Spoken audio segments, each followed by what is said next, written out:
Assalamualaikum warahmatullahi wabarakatuh. Halo teman-teman, kembali lagi dengan saya Rian. Kita sekarang masuk ke pertemuan ketiga di mata kuliah pengantar AI untuk bisnis ya. Di pertemuan ketiga, kita akan membahas tentang ekosistem AI dan komponen pentingnya ya. Di pertemuan ketiga kali ini, kita akan membahas beberapa komponen-komponen yang harus dibutuhkan, harus ada ketika ingin kita membangun suatu proyek berbasis AI. Nah, kita akan membahas tentang data sebagai bahan bakar AI, peran machine learning dalam AI, hingga kebutuhan infrastruktur teknologi dalam implementasi AI. Jadi kebutuhan hardware apa saja sih yang perlu kita sediakan untuk implementasi AI yang skalanya udah besar ya. Nah, pertama, kita ngomongin soal data. Data sebagai bahan bakar AI. Oke, AI itu dia butuh suatu bahan ya, bahan mentah. Kalau kita disclaimer di pertemuan sebelumnya, data itu seperti bahan mentah, di mana AI itu adalah kokinya, gitu ya. AI akan memasak bahan mentah tadi menjadi suatu bahan yang bisa dimakan, ya. Gampangnya seperti itu. Jadi, data ini diperlukan untuk melatih, mengembangkan, hingga menyempurnakan model AI yang kita buat nih, teman-teman. Dan mengapa data itu penting untuk AI? Pertama, sumber pengetahuan dan data menyediakan informasi yang dibutuhkan AI untuk belajar. Biasanya belajarnya itu berdasarkan case dari AI yang ingin kita kembangkan ya. Kemudian, data itu juga sebagai latihan dan validasi apakah model yang sudah kita buat itu benar atau tidak, atau sesuai dengan case atau tidak, atau sesuai dengan product owner yang product owner inginkan atau tidak ya. Tentunya harus dikoordinasikan antara satu tim dengan tim yang lain begitu ya. Kemudian secara kontekstual, data membantu AI dalam memahami konteks atau arti dari pola-pola data yang kita sediakan ya.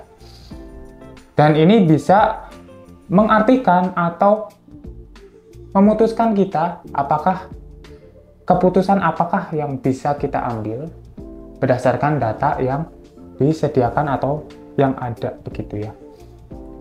Intinya teman-teman di mata kuliah ini teman-teman akan mempelajari betapa pentingnya AI, kemudian betapa pentingnya data juga untuk kemudian dikembangkan menjadi suatu proyek yang berguna bagi masyarakat gitu ya. Faktor kunci dalam keberhasilan AI itu antara lain tadi, kalau ngomongin soal bahan mentah, artinya data itu adalah sangat penting ya. Ketika kita ingin membuat suatu makanan, pasti bahan yang kita cari adalah bahan yang berkualitas. Maksudnya, semakin bahan mentah yang kita cari itu memiliki kualitas tinggi, maka masakannya juga akan berkualitas tinggi juga ya teman-teman. Nah, kalau kita balik lagi ke data, keberhasilan AI yang berkualitas itu berhubungan dengan data yang berkualitas juga nih. Yang pertama berhubungan dengan kelengkapan data yang harus mencakup semua parameter atau variabel yang relevan dengan case tadi yang sedang dibuat. Kemudian kebersihan data. Data-data itu harus bebas dari kesalahan atau duplikasi pola, duplikasi data, dan inkonsistensi daripada datanya. Jadi beberapa data juga pasti kalau datanya ada banyak, itu kita pasti aware atau kita curiga apakah data ini ada beberapa data yang merupakan error atau data-data yang bersifat duplikat atau banyak ya, maksudnya banyak tapi sebenarnya data ini tuh udah ada di data sebelumnya gitu ya. Kemudian tentang keberagaman data. Data yang bervariasi mencakup berbagai situasi dan skenario. Ini juga bisa dijadikan dasar untuk menghindari bias dalam pemodelan AI-nya ya. Kemudian ngomongin soal keakuratan data. Jadi kualitas data itu mempengaruhi model yang akan kita buat juga nih. Data harus merefleksikan kenyataan. Jadi datanya itu jangan dibuat-buat, tapi lebih ke data yang ada di fakta lapangan ya, yang tepat agar AI bisa memprediksi dengan benar. Gitu. Sebenarnya kita bisa aja buat data, tapi emang kita sengaja buat datanya itu semirip mungkin dengan fakta lapangan. Begitu. Tantangan dalam penggunaan data untuk AI. Nah, yang pertama yaitu terkait volume dan kecepatan data. Biasanya kalau data kita itu udah banyak banget dan data tersebut sudah dikategorisasikan sebagai big data, otomatis untuk proses meloading datanya atau memuat datanya itu akan memakan waktu yang cukup lama. Ini juga berhubungan nanti sama hardware yang kita pakai. Kemudian tentang privasi data nih, privasi dan etika data. Jadi kalau datanya itu berhubungan dengan satu perusahaan atau berhubungan dengan satu pihak tertentu atau bahkan data-data yang berhubungan dengan data-data individu itu punya privasi ya, maksudnya punya regulasi khusus untuk menjaga privasi daripada datanya gitu, agar tidak disalah gunakan ya. Gitu. Kemudian soal bias data. Bias data atau bias data ini biasanya data-data yang bisa mempengaruhi kepada model AI yang kita buat. Mempengaruhi itu dalam artian mungkin nanti hasilnya tidak akurat atau mungkin lebih bisa dikategorikan dua ya. Bisa tidak akurat, kemudian bisa terlalu akurat. Jadi itu nanti kita bahas secara teknikal untuk membahas gimana sih secara teknikal bias data itu gitu ya.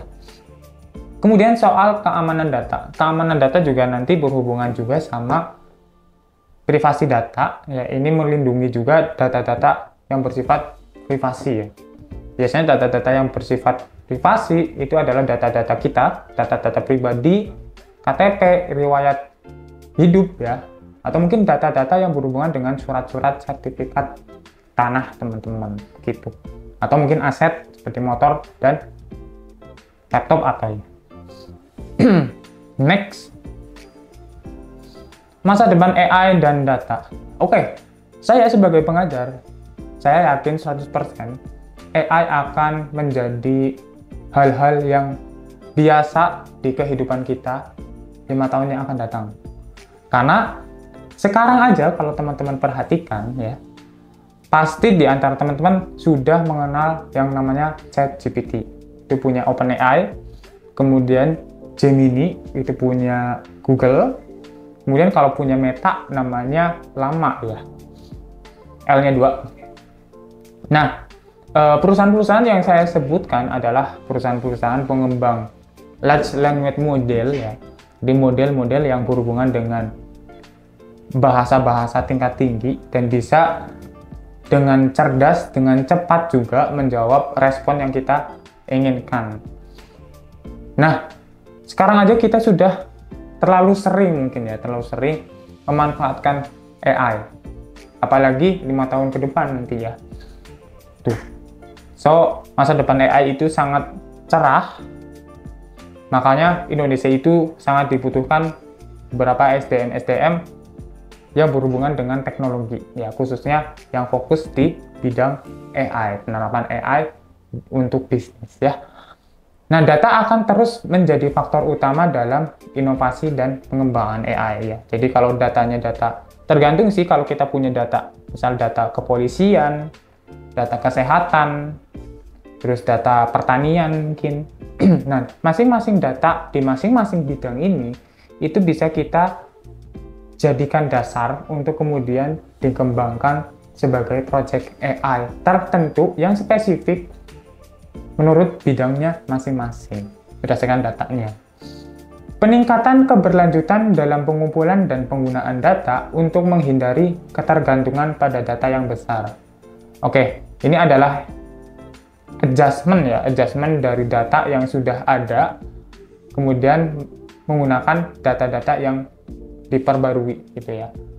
Jadi kalau nanti ada data yang lawas dalam tanda kutip lama, itu pasti harus diupdate kan. Ada data baru yang masuk ya. Otomatis nanti ada pemutakhiran model. Kemudian kerjasama antara data scientist, etika dan kebijakan untuk mengembangkan AI yang bertanggung jawab. Jadi proyek-proyek AI yang dibuat itu harus mengedepankan etika dan tanggung jawab. Maksudnya tanggung jawab adalah seberapa responsibel sih AI yang akan kita buat nanti yang berdampak pada masyarakat luas gitu ya. Peran machine learning dalam pengembangan AI. Disclaimer dulu, ML atau machine learning adalah salah satu cabang dari AI ya. Machine learning sendiri adalah subset dari AI yang fokus pada pengembangan algoritma yang memungkinkan mesin belajar, mesin dalam tanda kutip komputer ya, itu belajar dari data yang kita berikan dan memperbaiki performa tanpa diprogram secara eksplisit. Oke, machine learning bekerjanya seperti apa sih teman-teman? Mungkin nanti kita akan bahas juga lebih dalam secara teknikal bagaimana cara kita mengcoding AI-nya gitu ya. Tapi di mata kuliah yang lain, proses pembelajaran di machine learning itu menggunakan data untuk pemodelan ya, untuk belajar. Tadi udah kita sebutkan. Yang kemudian dapat membuat prediksi atau keputusan berdasarkan data. Gitu. Jadi kalau kita punya datanya banyak, kita bisa menyimpulkan apakah data ini itu maksudnya arahnya kemana atau prediksinya kemana. Gitu. Kalau kita punya prediksi yang berhubungan dengan faktor-faktor memprediksi sesuatu ya. Contohnya kalau kita ingin memprediksi suatu cuaca di suatu daerah, otomatis berarti kita butuh data yang ada di daerah tersebut ya, daerah tersebut untuk memprediksi kemudian nanti satu hari kemudian atau beberapa hari kemudian itu perkiraan cuacanya seperti apa berdasarkan data yang ada di daerah itu atau data-data hari-hari sebelumnya gitu ya. Model dan algoritma. Algoritma ML atau machine learning itu digunakan untuk membangun model yang belajar dari data. Contoh-contoh modelnya ada banyak, nanti kita pelajari bersama ya. Nah, sekarang kita masuk ke peran machine learning untuk skala bisnis. Nah, contoh aplikasinya ini juga pernah kita sebutkan juga. Itu ada algoritma yang namanya pengolahan bahasa alami atau natural language processing. Ini salah satu subset dari machine learning juga ya. Biasanya yang paling populer untuk NLP adalah pengembangan chatbot atau pesan singkat yang tidak dijawab oleh customer tapi dijawab otomatis oleh sistem. Mungkin teman-teman pernah menemukan chat-chat di sistem-sistem yang aplikasinya sudah besar, itu sudah otomatis di reply ya, auto reply ya, dan tidak di reply oleh manusia lagi begitu. Kemudian ada cabang lain dari machine learning yaitu visi komputer atau computer vision. Nah, computer vision ini kalau teman-teman mau pelajari ya, ini efektivitasnya atau pembelajarannya itu lebih ke bagaimana cara kita membuat AI untuk mengenali wajah, sistem yang mengenali wajah, face detection, image detection, object detection, dan analisa gambar tingkat tinggi. Biasanya sudah analisa penyakit untuk kesehatan berdasarkan gambar-gambar ronsen. Itu salah satu penerapannya di bidang kesehatan ya. Kemudian selain itu ada juga sistem rekomendasi. Sistem rekomendasi itu banyak banget implementasinya. Salah satunya rekomendasi film berdasarkan histori, musik berdasarkan histori yang kita cari, hingga produk-produk yang kita cari juga. Biasanya kalau kita akses suatu platform besar seperti YouTube, Biasanya kalau kita searching suatu materi atau suatu topik, ya, pasti 1 menit kemudian ketika teman-teman melakukan pemindahan page ke halaman atau ke beranda, itu pasti topik-topik yang ada berandanya akan berhubungan dengan apa yang di searching oleh teman-teman barusan atau sebelumnya, begitu. Itu adalah sistem rekomendasi.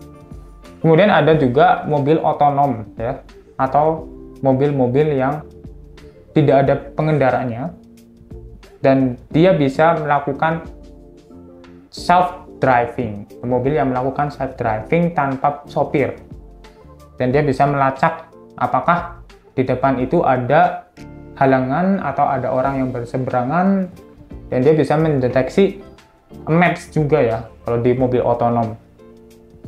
Ini salah satu inovasi terbesar juga pada dunia ya. Kendaraan yang dapat mengemudi sendiri. Nah, sebenarnya kalau di Jakarta ada beberapa perusahaan-perusahaan yang sudah berani melakukan ini, tapi skalanya masih kecil karena mungkin masyarakat Indonesia masih aware ya, masih aware itu maksudnya masih takut dalam tanda kutip untuk full service menggunakan mobil otonom self-driving car ya. Selain itu, peran machine learning untuk pengembangan skala industri ya. Yang pertama, untuk mengotomatisasi dan efisiensi waktu ya, jadi untuk mempercepat kinerjanya. Kemudian kedua, untuk pengambilan dan prediksi keputusan. Ketiga, untuk personalisasi ya. Personalisasi itu bisa jadi penerapan dari sistem rekomendasi yang sudah saya buat tadi. Kemudian sistem yang bisa melakukan deteksi pola dan anomali. Itu berdasarkan gambar atau berdasarkan data-data yang kita punya. Nah, dalam mengembangkan AI, tentunya kita butuh sistem ya, butuh hardware, butuh teknologi yang ada di dalam komputer kita untuk mengembangkan AI itu sendiri gitu ya. Tapi kalau untuk skala bisnis, skala industri yang membutuhkan server yang besar, karena customer-nya juga kan besar ya, itu membutuhkan sistem komputasi yang tinggi ya tentunya. Itu bisa sistem komputasi dan penyimpanannya yang besar, jaringan dan koneksi, platform, pengembangan, data manajemen, hingga sistem operasi yang khusus ya. Ngomong-ngomong soal komputasi dan penyimpanan, komputasi yang dibutuhkan oleh pengembangan AI di skala industri itu adalah komputasi yang sifatnya kuat dalam artian punya GPU yang besar, punya GPU dan CPU yang besar ya, karena AI yang akan kita buat itu akan digunakan oleh semua orang, banyak orang, maka yang kita harus sediakan adalah sistem yang bisa memproses semua customer ya gitu. Kemudian penyimpanan data ya, kalau ngomongin soal penyimpanan data, semakin banyak data yang disimpan, baik itu dalam bentuk kata-kata, tabel, atau image, itu pasti kan butuh penyimpanan data ya. Apalagi kalau kita nyimpen datanya orang 250 juta data di Indonesia, itu pasti kan sangat butuh banyak penyimpanan data. Ngomongin soal jaringan dan koneksi, ini adalah ngomongin soal bandwidth yang tinggi dan keamanan jaringan. Ini bisa ngomongin soal internet, karena semakin cepat internet kita, pasti semakin cepat juga hasil daripada AI-nya itu akan merespon kita gitu. Nah, keamanan jaringan juga nanti berhubungan sama keamanan cyber dan perlindungan data yang sudah kita simpan di dalam database ya gitu. Makanya sekarang juga marak sekali pembobolan database pemerintah ya. Karena mungkin dari koneksi jaringan datanya atau mungkin belum di-prepare atau dipersiapkan tentang keamanan yang sifatnya keamanan cyber ya. Ngomongin soal platform dan alat pengembangan. Nah, machine learning itu punya platform dan library atau pengetahuan yang sudah dijadikan satu. Jadi sebenarnya basically framework atau library itu isinya function ya, atau fungsi-fungsi program, fungsi-fungsi kode yang dijadikan satu untuk kemudian kita bisa mengeksekusi atau mengambil atau bahkan hanya sekedar meread atau meload atau memuat ya, memuat satu library saja untuk melakukan satu algoritma ya, mana biasanya satu algoritma itu mengandung banyak sekali function di dalamnya. Nah, kemudian sistem integrasinya nih. Ini biasanya sistem integrasi, kemudian penyimpanan, server, itu kita sudah ditawarkan juga menggunakan platform cloud ya. Platform cloud juga sudah diimplementasikan oleh kampus gratis. Jadi kalau teman-teman bisa mengakses kampus gratis sekarang, itu sekarang kita pakai cloud juga gitu, penyimpanannya gitu. Karena sistemnya lebih aman ya, lebih aman. Kemudian datanya juga bisa kita amankan dengan security dari cloud-nya. Kemudian kita juga bayar untuk keamanan itu ya dari sistem itu. Ini soal platform cloud. Nah, layanan cloud-nya itu yang ada ya, atau yang populer itu bisa AWS, Google Cloud, atau Microsoft Azure ya. Gitu. Manajemen data. Nah, sistem manajemen data ini bisa menangani data-data besar dengan efisien ya. Ini ngomongin soal big data dan database. Kalau ngomongin soal database itu ada dua tipe ya, SQL dan NoSQL. Nah, ini kita bahas juga untuk manajemen data di mata kuliah khusus manajemen data nanti. Kemudian ada istilah namanya data pipeline. Nah, data pipeline adalah sistem untuk mengumpulkan, membersihkan, dan memproses data secara otomatis. Ya. Ini kita bahas juga secara dalam soal data pipeline atau pipa data ya. Biasanya ini flow dari data ya. Sistem operasi dan virtualisasi. Sistem operasi yang kompatibel itu berhubungan juga nanti dengan sistem integrasi atau integrasi kode yang akan kita bangun di suatu server ya. Ada namanya kontainerisasi dan virtualisasi. Ini ranahnya nanti ke back-end ya, ke back-end dan bagaimana cara kita mengintegrasikan suatu sistem pada platform server atau cloud gitu. Faktor-faktor kunci dalam pemeliharaan infrastruktur. Nah, ini perlu diketahui oleh teman-teman yang ingin membangun AI yang skalanya udah besar. Nah, teman-teman juga perlu pengetahuan ini agar teman-teman bisa tahu bahwasanya pengembangan AI juga perlu beberapa hal ya, perlu beberapa hal yang perlu diperhatikan. Yang pertama, skalabilitas. Skalabilitas ini ngomongin soal kemampuan infrastruktur untuk berkembang sesuai kebutuhan. Jadi kita ngomongin efisiensi, penyimpanan, kecepatan juga. Ini juga kemudian soal kinerja. Nah, kinerja ini bagaimana cara server atau komputer itu bisa mengakses model ya dengan cepat atau tidak, efisiensi atau tidak. Kemudian soal biaya nih. Biasanya kalau kecepatan tinggi, penyimpanan besar, itu pastikan membutuhkan biaya yang cukup ya, cukup signifikan lah gitu. Tapi tergantung project yang teman-teman ingin kembangkan gitu ya. Tapi kalau untuk mahasiswa baru, harusnya project-project yang kecil tanpa skala besar itu udah oke banget sih gitu. Nanti kan kalau implementasi skala besarnya kan berhubungan dengan perusahaan-perusahaan yang memiliki dana untuk visi tersebut gitu, atau misi pengembangan project tertentu gitu ya. Itu soal biaya. Kemudian keamanan dan kepatuhan. Ini juga berhubungan dengan responsible AI. Bagaimana cara kita memastikan infrastruktur yang kita bangun itu memiliki perlindungan dan keamanan yang sesuai dengan prosedur keamanan ya. Soalnya biasanya prosedur keamanan ini juga berhubungan dengan UU ya, UU dari pemerintah untuk kita harus prefer atau harus concern pada privasi data customer gitu. Contoh infrastruktur AI yang efektif ya. ini juga soal ngomongin cloud ya. Biasanya AI juga diimplementasikan atau dibangun melalui data center, di mana data center ini biasa kita sebut sebagai cloud untuk beberapa pengembang ya.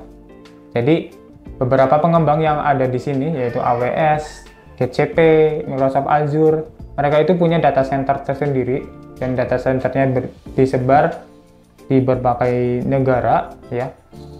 Itu menyediakan komputasi awan atau Google atau cloud computing ya. Dan kemudian kita bisa melakukan komputerisasi padahal kita nggak punya komputernya sekarang atau komputernya ada di luar negeri, tapi kita bisa melakukan akses komputasi ya. Kita akan bahas lebih lanjut terkait pengembangan cloud juga nanti di mata kuliah khusus untuk cloud computing ya. Nah, itu aja untuk pertemuan 3 di mata kuliah pengantar AI untuk bisnis. Semoga teman-teman jadi makin tahu ya, ternyata untuk pengembangan AI itu butuh beberapa hal tertentu yang kita butuhkan. Tapi untuk skala kecil sebenarnya laptop kita aja sudah harusnya bisa melakukan komputasi AI dengan cukup oke gitu ya. Tapi untuk skala besar atau penggunanya akan banyak, itu kan sudah ngomongin soal skalabilitas, efisiensi, dan biaya tadi yang sudah kita sebutkan gitu ya. Nah, semoga teman-teman bisa mendapatkan ilmunya untuk pertemuan kali ini. Jangan lupa dikerjakan tugas-tugas yang berhubungan dengan pertemuan kali ini. Terima kasih. Wassalamualaikum warahmatullahi wabarakatuh.